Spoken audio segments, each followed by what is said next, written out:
الحمد للہ رب العالمین والصلاة والسلام علی اشرف الانبیاء والمرسلین وعلی آلہ واصحابہ اجمعین۔ قال اللہ تعالی وتبارک فی القرآن المجید والفرقان الحمید فی شان حبیبہ مخبرا وعامرا ان اللہ وملائکتہ یصلون علی النبی یا ایہا الذین آمنوا صلوا علیہ وسلموا تسلیما۔ اللہم صلی علی سیدنا و مولانا محمد معدن الجود والکرم صلاۃ و سلاما علیک یا سیدی یا رسول اللہ وعلی آلک و اصحابک یا حبیب اللہ۔ تمام حمد و ثنا، تعریف و توصیف اللہ جل مجدہ الکریم کی ذات بابرکات کے لیے، جو خالق کائنات بھی ہے اور مالک شش جہات بھی۔ اللہ جل وعلا کی حمد و ثنا کے بعد رسول رحمت، شفیع معظم، نبی محتشم، حضور ختمی المرتبت صلی اللہ علیہ وآلہ وسلم کے حضور ناز میں اپنی عقیدتوں، ارادتوں اور محبتوں کا خراج پیش کرنے کے بعد واجب الاحترام، ذوی الاحتشام، عالی مرتبت، محتشم سامعین، سامعات، السلام علیکم ورحمۃ اللہ وبرکاتہ۔ موسم رحمت، ربیع الاول کی بہاریں جلوہ ساماں ہیں، اور میں اور آپ حضور کے تذکار حسن کی خوشبو لینے موجود ہیں۔ آقا کریم علیہ السلام کے جمال جہاں آرا کی تابانیاں اور جلوہ سامانیاں ہمارے ذوق کی تسکین، قلب کا قرار، روح کی ٹھنڈک، ایمان کی تازگی، عشق و محبت کی نہضت کا سبب اور ذریعہ ہے۔ آقا کریم علیہ السلام کے فضائل، حضور علیہ الصلاۃ والتسلیم کے خصائل اور آپ کے شمائل بیان کرنا شروع سے ہی اہل ایمان کا طریقہ رہا ہے۔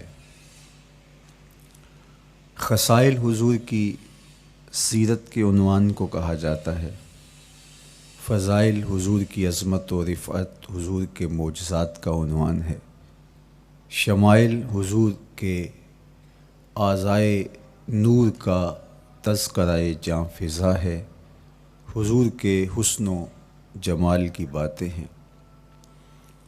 آقا کریم علیہ السلام کے شمائل پر، خصائل پر، فضائل پر علماء نے بہت کام کیا، تصنیفات چھوڑیں، محدثین نے اس عنوان سے باب باندھے۔ قیامت تک آنے والی انسانیت کے لیے حضور کی سیرت، حضور کے کردار کے عنوانات کتب میں نقش ہیں۔ حضور کی فضل و عظمت کے حوالے، حضور کے معجزات کا بیان، حضور کی رفعت کی کہانیاں اور آقا کریم کو اللہ کی طرف سے عطا کردہ مراتب جلیلہ کا بیان، یہ بھی محبوب موضوع رہا اہل علم کا، اہل محبت کا۔ لیکن حضور علیہ السلام کے شمائل، حضور کی صورت کا بیان، حضور کے حلیہ نور کی باتیں، یہ بھی ترک نہیں ہوئیں۔ عمومی طور پہ ہم شخصیات کے کردار کے حوالے سے، ان کی عادات کے حوالے سے، ان کے خصائل کے حوالے سے، ان کی تعلیمات کے حوالے سے پڑھتے ہیں۔ ان کے شمائل کے حوالے سے اتنی زیادہ تفصیلات نہیں ہوتی، لیکن کائنات میں ذات رسالت مآب صلی اللہ علیہ وآلہ وسلم وہ ذات ستودہ صفات ہے جن کے شمائل کو اس تفصیل سے بیان کیا گیا کہ یہ بھی صحابہ نے بیان کیا کہ حضور کے سر انور اور مبارک داڑھی میں سفید بال کتنے تھے۔ آپ کو کسی کا اتنا محفوظ حلیہ نہیں ملے گا۔ حضور علیہ السلام کی زلفوں کے خم کیسے تھے، حضور کی رنگت سے لے کر کے حضور کے اعضائے بدنیہ کے توازن، حسن اور جمال کی کہانیاں آپ کتب احادیث میں، شمائل کی کتابوں میں بکھری ہوئی نظر آئیں گی۔ اور کیوں نہ ہو، جس کے حسن کے قصیدے میرے رب نے بھی بیان کیے ہیں۔ کبھی حضور کے چہرہ نور کا ذکر کرتے ہوئے والضحیٰ واللیل اذا سجا، کبھی حضور علیہ السلام کی مبارک زلفوں کا تذکرہ کرتے ہوئے حامیم، کبھی آقا کریم علیہ السلام کے مبارک ہاتھوں کا، کبھی دیگر اعضائے بدنیہ کا ذکر قرآن نے کیا۔ حضور کے سینہ اقدس کی کہانی قرآن نے بیان کی۔ حضور علیہ السلام کی مازاغ آنکھوں کا تذکرہ قرآن نے کیا، تو پھر یہ محبوب اور مرغوب موضوع کیوں نہ ہوتا۔ اور آقا کریم کو اللہ نے وہ جمال دیا تھا، وہ حسن عطا کیا تھا، وہ خوبصورتی دی تھی جو حضور کا ہی حصہ ہے۔ ویسے اللہ کا ہر پیغمبر، ہر نبی، ہر رسول خوبصورت ہوا۔ کوئی نبی ایسا نہیں ہے جو خوبصورت نہ ہوا ہو، یہ اللہ کا انتخاب ہے۔ آپ تو دکان پہ سیل مین بھی رکھیں تو اس کی باقی قابلیت کے ساتھ ساتھ اس کی شخصیت کو آپ دیکھتے ہیں کہ جو خوش شکل ہو، آنے والے کو متاثر کر سکے، باوقار لگے، تو جس کو اس نے نبی بنانا تھا تو اس کو اس نے یوں ہی یہ عظمت اور یہ رفعت عطا کر دینی تھی۔ تو اللہ کا ہر نبی حسین، ہر نبی جمیل، لیکن جو جمال، جو خوبصورتی، جو حسن، جو شان و شوکت اللہ نے میرے اور آپ کے آقا و مولا حضور ختمی المرتبت کو عطا کی، وہ حضور کا ہی مقسوم ہے، وہ حضور علیہ السلام کا ہی حصہ ہے۔ سر انور سے لے کر پائے نور تک حضور کا ہر عضو بدن خوبصورتی کا مرقع اور جمال کا معیار ہے۔ خوبصورتی کیا ہوتی ہے، حسن محمد کو دیکھ لو۔ کوئی عیب، کوئی نقص حضور کے پاکیزہ وجود میں نہیں رکھا گیا۔ خلقت مبرأ من کل عیب، حضور کے سامنے حضرت حسان بن ثابت نے یہ پڑھا اور آقا کریم نے اس پر خوشی کا اظہار کیا اور اللہ کی بارگاہ میں دعا کی، اللہم ایدہ بروح القدس، جبریل امین سے اللہ اس کی مدد فرما۔ تو انہوں نے یہ بات کہی کہ آپ کو ہر عیب سے مبرہ رکھا گیا ہے، آپ کا پیکر نور، آپ کا وجود مسعود حسن و جمال کا ایسا مرقع بنایا گیا کہ جس میں کوئی نقص نہیں رکھا گیا۔ صوری حسن بھی عطا کیا گیا، مانوی حسن بھی عطا کیا گیا۔ حضور کے اعضاء کا جو ظاہری حسن تھا وہ بھی اپنی مثال آپ تھا، اور جو باطنی جمال اور باطنی حسن اور باطنی کمال عطا کیا گیا تھا وہ بھی اپنی مثال آپ ہے۔ اگر حضور علیہ السلام کے مبارک ہاتھوں کو جمال دیا گیا ہے، لیکن جو توانائی عطا کی گئی، جو طاقت عطا کی گئی، ید اللہ کے جو جلوے ان ہاتھوں میں رکھے گئے، وہ بھی ایک دل آویز کہانی ہے۔ اگر آنکھوں کی پتلیاں خوبصورت ہیں اور آپ کی مبارک آنکھوں کی چمک سے کائنات اس کو دیکھ کر کے مبہوت ہو جاتی ہے، مازاق کے کجلے اس میں رکھے گئے ہیں، لیکن اس کا معنوی حسن بھی دیکھیے کہ حضور بیٹھے مدینے میں ہیں اور جنت کا مشاہدہ کر رہے ہیں۔ وہ توانائی بھی عطا کی گئی کہ جس طرح روشنی میں دیکھا جاتا ہے حضور اسی طرح اندھیرے میں دیکھتے ہیں۔ فرمایا صحابہ صفیں سیدھی رکھا کرو، مت سمجھو کہ میں صرف آگے دیکھتا ہوں، میں آگے بھی دیکھتا ہوں، میں پیچھے بھی دیکھتا ہوں، میں تمہارے رکوع بھی دیکھتا ہوں اور دلوں میں پیدا ہونے والے خشوع بھی دیکھتا ہوں۔ اقبال بولے اے فروغت صبح آثار و دہور، چشم تو بی نندائے ما فی الصدور۔ لوگوں کی نظریں تو سینے کے اوپر دیکھتی ہیں، اے آمنہ کے در یتیم تیری نظر تو سینے کے اندر چھپے راز بھی دیکھتی ہے۔ تو صوری حسن بھی اور معنوی حسن بھی اللہ نے اپنے محبوب کو عطا کیا، اور اللہ جل شانہ نے وہ جمال دیا حضور کو کہ جو دیکھتا وہ دیکھتا ہی رہ جاتا۔ ایسی چمک، ایسی رعنائی، ایسی خوبصورتی اور ایسا جمال تھا، دیکھنے والے کہا کرتے ہیں اللہ اللہ، یاد آتا ہے خدا دیکھ کے صورت تیری۔ کتنے لوگ ہیں جنہوں نے صرف حضور کے چہرے کو دیکھا اور لبوں پہ کلمہ جاری ہو گیا۔ معروف نام حضرت عبداللہ بن سلام رضی اللہ تعالیٰ عنہ کا ہے۔ یہودیوں کے بہت بڑے حبر تھے، بہت بڑے عالم تھے۔ حضرت یوسف علیہ السلام کی اولاد سے تعلق تھا، اور اس معاشرت میں ایک وقار کی مسند پہ براجماں رہتے، لیکن جو ہی حضور علیہ السلام مکے سے ہجرت فرما کے مدینہ تشریف لائے تو یہ حضور کو دیکھنے آئے۔ با فضل الصدقہ اٹھا کر دیکھیے کہ ایک مناظرہ ترتیب دیا انہوں نے کہ ان سے یہ بات کروں گا، یہ سوال کروں گا، یہ اعتراض اٹھاؤں گا، لیکن جب حضور کی مجلس میں پہنچے اور آقا کریم علیہ السلام کے رخ زیبا کو دیکھا تو سارے سوال بھول گئے۔ رومی بولے اے لقائے تو جواب ہر سوال، حل شود ہر مشکلت بے کی لوکال۔ تیری ملاقات ہی تو سارے سوالوں کا جواب ہے، تیرا ایک بار دیکھ لینا ہی تو سارے مسئلے حل کر دیتا ہے۔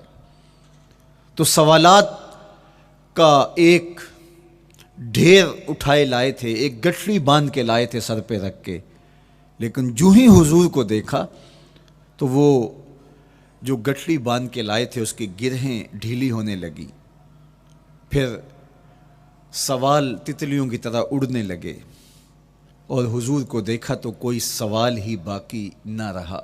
اب آقا کریم نے فرمایا عبداللہ ابن سلام آؤ کدھر آئے ہو؟ یہ تو مناظرہ کرنے آئے تھے، سودا لینے کے لیے بازار گئے ہم، ہاتھ اس کے بکے جس کے خریدار گئے ہم۔ لیکن جب آقا کریم نے پوچھا کہ آؤ کدھر آئے ہو تو انہوں نے کہا حضور میں آپ کا غلام بننے آیا ہوں، تیری تک کے ادامہ میں مرید ہو گئے، حضور کے ہاتھ پہ بیعت اسلام کر لی۔ اب جن لوگوں نے عبداللہ ابن سلام کو تیار کر کے بھیجا تھا وہ امید میں تھے کہ تھوڑی دیر کے بعد ہم سنیں گے کہ انہوں نے سخت سوال کیے اور مسلمانوں کے نبی ان کا جواب نہیں دے پائے، لیکن جب ان کے کانوں تک یہ خبر پہنچی کہ عبداللہ بن سلام نے تو کوئی سوال ہی نہیں کیا بلکہ وہ محبوب کی نگاہوں کا شکار ہو گئے، اور انہوں نے دیکھتے ہی حضور پر تن من سب کچھ نچھاور کر دیا اور لبوں پہ کلمہ جاری ہو گیا، تو وہ صبر نہ کر سکے اور عبداللہ ابن سلام کے پاس پہنچے اور جا کے کہا کہ تو نے یہودیت کی ناک خاک آلود کر دی، تم نے کوئی سوال کیا ہوتا، انہوں نے جواب دیا ہوتا اور پھر تم نے مان لیا ہوتا تو ہم سمجھ جاتے کہ ایک عالم تھا، علمی پیاس بجھ گئی، مطمئن ہو گیا، لیکن یہ عجیب کہانی ہے، سنا ہے تم نے کوئی سوال بھی نہیں اٹھایا، انہوں نے جواب بھی نہیں دیا، بس تم نے ان کو دیکھا اور دیکھتے ہی تمہارے لبوں پہ کلمہ جاری ہو گیا، تو یہ کیا کہانی ہوئی؟ تو عبداللہ ابن سلام نے جو جواب دیا وہ آب زر کے ساتھ لکھنے کے قابل ہے۔ انہوں نے کہا کہ یہ بات میری سمجھ میں بھی نہیں آئی، جب میں اس آقا و مولا کی چوکھٹ پہ پہنچا اور میں ان سے سوال کرنے کے لیے لفظوں کو ابھی ترتیب ہی نہیں دیا تھا کہ میری نظر ان کے جمال جہاں آرا پہ پڑ گئی، اب عبداللہ بن سلام کے لفظ سنیے، فرماتے ہیں فلما تبینت وجہہ عرفت ان وجہہ لیس بوجہ کذاب، جب میں نے ان کے جمال جہاں آرا کو دیکھا، چہرہ نور کو دیکھا، رخ زیبا کی زیارت کی، تو میں نے پہچان لیا یہ چہرہ کسی جھوٹے کا ہو ہی نہیں سکتا ہے۔ دیکھنے والے کہا کرتے ہیں اللہ اللہ، یاد آتا ہے خدا دیکھ کے صورت تیری۔ اللہ نے صورت ہی ایسی بنائی، جمال ہی ایسا دیا، خوبصورتی ہی ایسی دی کہ جو حضور کو دیکھتے وہ دیکھتے ہی رہ جاتے۔ تو کتنے لوگ تھے کہ جنہوں نے محض حضور کو دیکھا، پھر اس کے بعد لب کھلے تو کلمہ ہی جاری ہوا۔ وہ خوبصورتی اور وہ جمال اللہ نے اپنے محبوب کو عطا کیا۔ آقا کریم علیہ الصلوۃ والسلام کا ایک ایک عضو بدن خوبصورتی کا مرقع تھا، بلکہ خوبصورتی کا معیار تھا۔ حسن کیا ہوتا ہے، حسن کا معیار کیا ہوتا ہے، جمال کسے کہتے ہیں، خوبصورتی کی تعریف کیا ہے، اعضائے محمد صلی اللہ علیہ وآلہ وسلم کا توازن دیکھ لو، تمہیں پتہ چلے گا کہ حسن کسے کہتے ہیں۔ حضور علیہ السلام کو اللہ تعالیٰ جل شانہ نے جو حسن بخشا، جو جمال دیا، جو خوبصورتی دی، وہ حضور کے مبارک قدموں سے اس کا انداز کیجئے کہ جس کے قدم اتنے سونے ہیں اس کا چہرہ کتنا سونا ہوگا۔ حضرت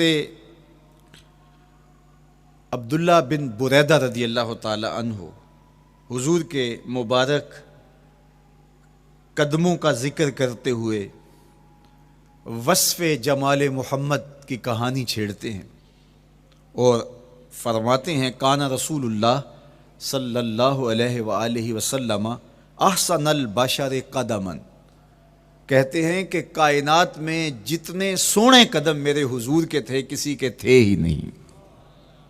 جو جمال اللہ نے حضور کے مبارک قدموں کو دیا تھا، اللہ اکبر، وہ کسی اور کا مقسوم نہیں تھا۔ خوبصورت قدم۔ اور حضرت انس رضی اللہ تعالیٰ عنہ، حضرت ابو ہریرہ رضی اللہ تعالیٰ عنہ، اور حضور کے وصاف ہیں حضرت ہند بن ابی حالہ رضی اللہ تعالیٰ عنہ، یہ حضور کا حلیہ بیان کرتے ہیں۔ حضرت امام حسن بن علی رضی اللہ تعالیٰ عنہ نے حضرت ہند بن ابی حالہ کو ایک دن کہا کہ مجھے اپنے آقا و مولا کا حلیہ بتاؤ، تو انہوں نے حضور کا حلیہ بیان کیا۔ یہ حضور کے وصاف ہیں، چونکہ انہوں نے حضور علیہ السلام کو بہت قریب سے دیکھا اور آقا کریم علیہ السلام کی زیارت سے مالا مال ہوئے۔ ویسے حضرت امام حسن نے بھی تو حضور کو دیکھا تھا، اور بھی اصحاب نے حضور کو دیکھا تھا۔ یہاں یہ بات دلچسپی سے خالی نہیں ہے کہ صحابی ہی تب بنتا ہے جب وہ حضور کو بنظر ایمان دیکھے، لیکن صحابہ ایک دوسرے سے پوچھتے تھے کہ بتاؤ حضور کیسے تھے؟ میاں تم نے نہیں دیکھا؟ تو وہ کہتے تھے دیکھ کر بھی نہیں دیکھا۔ صرف چند لوگ ہیں جو حضور کا حلیہ بیان کرتے ہیں۔ اس کی کیا وجہ؟ تو علماء نے لکھا کہ حضور کے چہرے پہ جلووں کی تابش ایسی تھی اور حضور کا جمال ایسا تھا اور اس کی چمک ایسی تھی کہ کسی میں ہمت ہی نہیں تھی کہ وہ جی بھر کے دیکھ سکے۔ تو بعد میں ایک دوسرے سے پوچھتے تھے بتاؤ تم نے دیکھا تو حضور کیسے تھے؟ اگر ان لوگوں کی تعداد میں آپ کو بتاؤں تو 3 درجن سے زیادہ نہیں ہوگی جو حضور علیہ السلام کے وصاف ہیں، حضور کے حلیہ نگار ہیں، جو آقا کریم علیہ الصلوۃ والسلام کی صورت کا نقشہ بیان کرتے ہیں۔ دیکھا 1,24,000 اصحاب نے ہے، لیکن جو وصف بیان کرتے ہیں، شمائل رسول کو بیان کرتے ہیں، ان کی تعداد 3 درجن سے زیادہ نہیں ہے۔ اور یہ بھی وہ لوگ ہیں جنہوں نے حضور کو بچپن میں دیکھا، جنہوں نے حضور کو سوئے ہوئے دیکھا، حضور کو بہت قریب سے دیکھا۔ حضور علیہ الصلوۃ والسلام کے پاس ان کا آنا جانا بہت زیادہ تھا، اس طرح انہوں نے حضور علیہ السلام کو دیکھا۔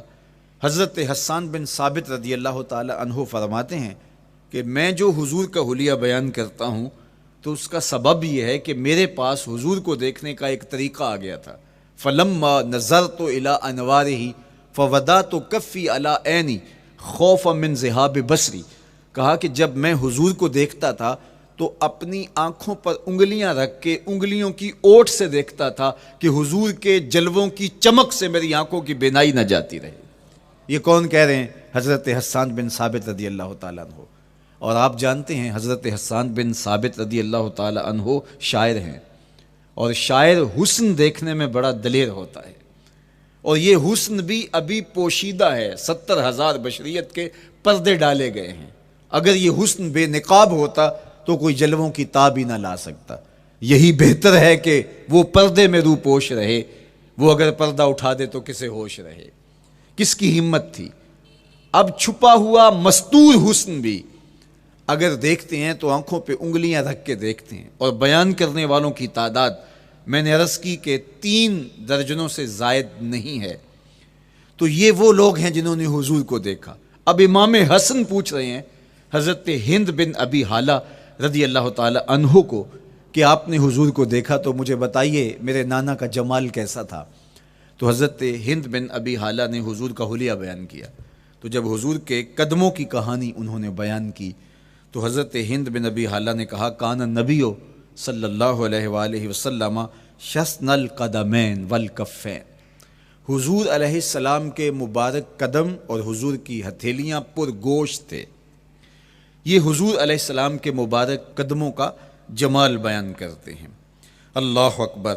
اور حضور علیہ السلام کے قدموں کے بارے میں امام ترمذی جو شمائل میں حدیث لائے ہیں اس میں انہوں نے یہ بھی بیان کیا کان رسول اللہ صلی اللہ علیہ وسلم مسیح القدمین، حضور علیہ السلام کے مبارک قدم ملائم تھے، خوبصورت تھے، کھردرے نہیں تھے، کوئی پھٹن نہیں تھی۔ عمومی طور پہ قدم پھٹ جاتے ہیں اور ایڑیاں بہت سارے لوگوں کی پھٹ جاتی ہیں تو وہ خوبصورتی باقی نہیں رہتی۔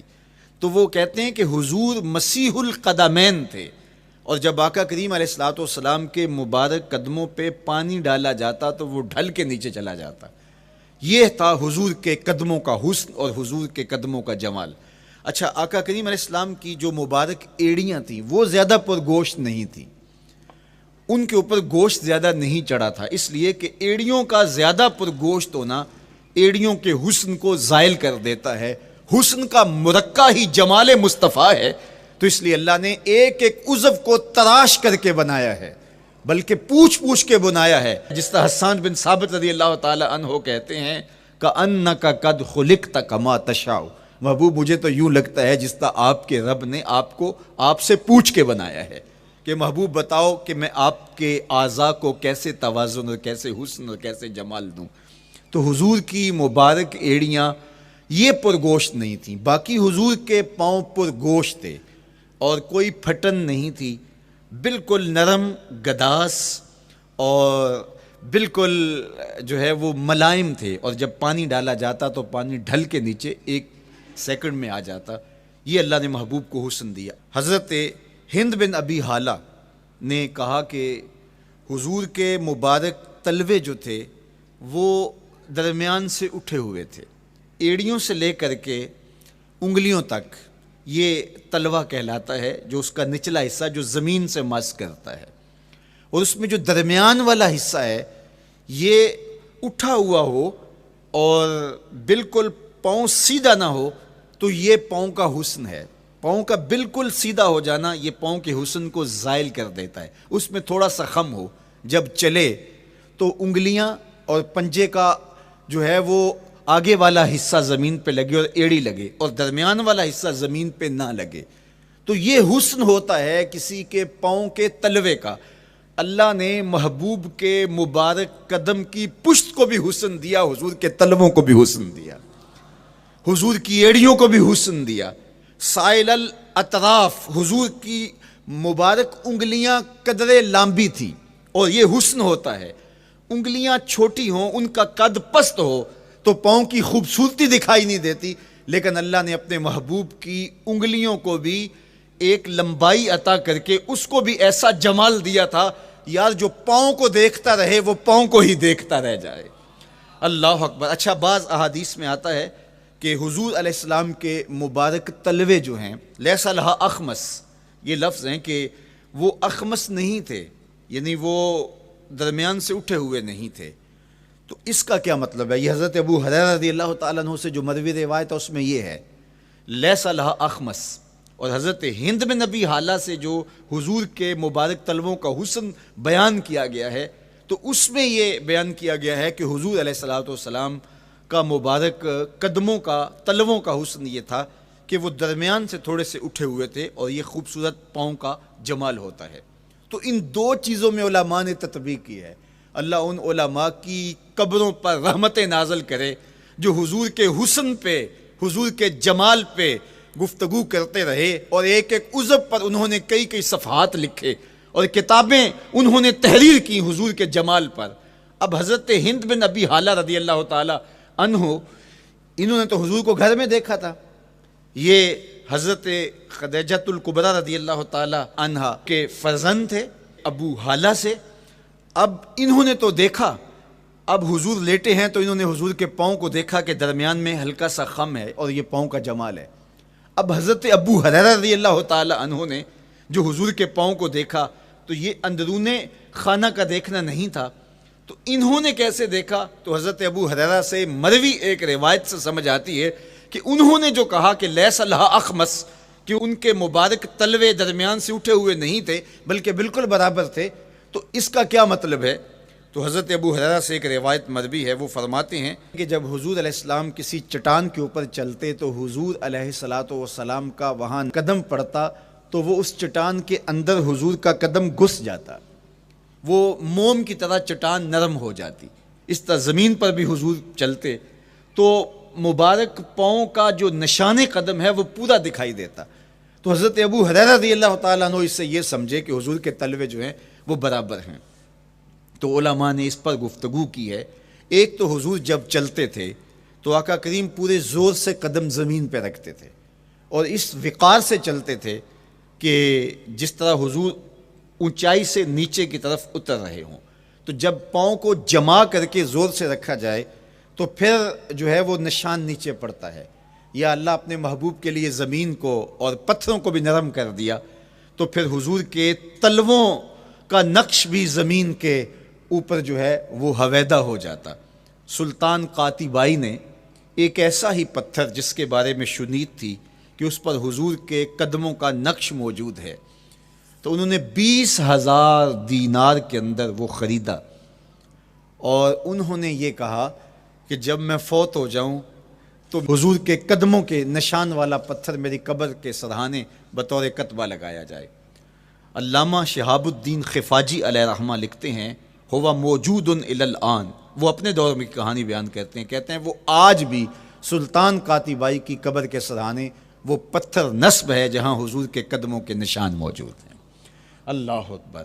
تو آقا کریم علیہ الصلوۃ والسلام کے مبارک تلوے، حضور علیہ السلام کی کم گوشت تراشی ہوئی ایڑیاں، اور مسیح القدمین حضور علیہ السلام کے ملائم نرم گداز پاؤں، ان کا حسن اور ان کا جمال، اور آقا کریم علیہ السلام کے قدموں کی انگلیاں جو قدرے لمبی تھیں، اور ان میں جو درمیان والی انگلی تھی وہ زیادہ لمبی تھی، اس پر حضرت میمونہ بنت کردم رضی اللہ تعالی عنہا اس انگلی کا حسن بیان کرتی ہیں، کہتی ہیں مجھے شوق ہوا کہ میں حضور کو دیکھوں، تو اپنے والد گرامی کے ساتھ حجۃ الوداع کے موقع پر میں بھی سعادت حج پا رہی تھی، تو حضور کو ملنے کے لیے جب ہم پہنچے تو آقا کریم اونٹنی کے اوپر سوار تھے، ناکہ پر جلوہ فراز تھے، تو میرے میں ہمت نہ ہو سکی کہ حضور کے چہرے کو دیکھ سکوں۔ ایسا جلوہ، ایسا جمال، اللہ اکبر، اور ایسا روب اور ایسی چمک چہرے کی اور تابشیں تھیں کہ میرے اندر ہمت نہ ہو سکی کہ میں حضور کے چہرہ نور کو دیکھ سکوں۔ اب آقا کریم اونٹنی پہ سوار تھے تو میں حضور کے مبارک پاؤں کو دیکھنے لگی، میں بس حضور کے پاؤں کا جمال اور خوبصورتی دیکھنے لگی، اسی میں کھو گئی۔ اب حضرت میمونہ بنت کردم رضی اللہ تعالی عنہا حضور کے مبارک قدموں کی ایک انگلی کا حسن بیان کرتی ہیں۔ اللہ اکبر۔ حضرت میمونہ بنت کردم سے یہی ایک روایت مروی ہے، ساری زندگی ان کے پاس سرمایہ یہی تھا، جب کسی مجلس میں جاتی تو وہ کہتی تمہیں بتاؤں حضور کی مبارک انگلی کا حسن کیا تھا؟ یہ سرمایہ ساتھ لیے لیے پھرتی کہ میں نے حضور کی انگلی کو دیکھا ہے، میں نے حضور کے قدم اور حضور علیہ السلام کے تلووں کی زیارت کی ہے۔ تو وہ اس حسن کو بیان کرتے ہوئے کہا کرتی تھی، فما نسیتو فی ما نسیتو طولا اصبع قدمہ السبابہ علی سائر اصابعہ۔ جو سبابہ انگلی ہے، انگوٹھے کے ساتھ والی انگلی کو سبابہ انگلی کہتے ہیں، اور اس کے ساتھ والی انگلی کا جو قد دراز تھا اور باقی انگلیوں کی نسبت وہ انگلی لمبی تھی، کہا اس کا حسن آج بھی میری نگاہوں میں گھومتا رہتا ہے اور ہر وقت میرے تصور میں رہتا ہے، میرے تصور سے کبھی اس انگلی کا جمال ہی ختم نہیں ہوا، انگلی کا حسن ہی کبھی زائل نہیں ہوا، ہر وقت اس کے تصور میں کھوئی رہتی ہوں۔ یار چہرے کے جمال کو کون بیان کرے گا، یہاں تو انگلی کا حسن بیان نہیں ہو رہا۔ ابھی وہ شعر پڑھا جا رہا تھا نا کہ قدموں پہ جبیں کو رہنے دو، قدموں پہ جبیں کو رہنے دو، چہرے کا تصور مشکل ہے۔ قدموں پہ جبیں کو رہنے دو، چہرے کا تصور مشکل ہے۔ جب چاند سے بڑھ کر ایڑی ہے رخسار کا عالم کیا ہوگا، جب چاند سے بڑھ کر ایڑی ہے رخسار کا عالم کیا ہوگا۔